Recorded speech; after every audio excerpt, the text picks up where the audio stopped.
Non, je ne pense pas que cela mettra en péril cette perspective d'accord. Je pense que cela met en péril la survie de Volodymyr Zelensky à la tête de l'Ukraine. Je pense que Donald Trump a pris l'attitude de Volodymyr Zelensky aujourd'hui comme un affront. Et Donald Trump n'est pas quelqu'un qui aime subir un affront, qui plus est de la part d'un chef d'État qui dépend quasiment totalement des États-Unis sur tous les plans. Et il était prévu, c'était la condition de la visite de Volodymyr Zelensky à la Maison-Blanche, il était prévu qu'il vienne pour signer un accord qui avait été établi et rédigé. Il s'est conduit d'une manière inqualifiable et je dirais que je pense que ces jours à la tête de l'Ukraine pourraient fort bien être comptés.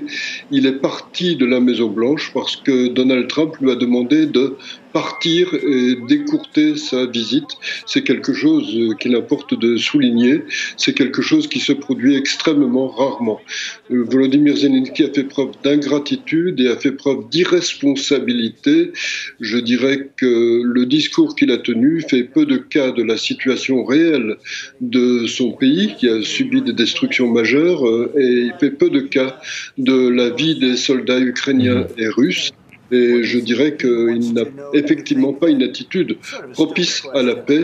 Il est poussé à cette position par les dirigeants européens, et les dirigeants européens sont eux-mêmes irresponsables dans ce cas. Comment jugez-vous, là, selon vous?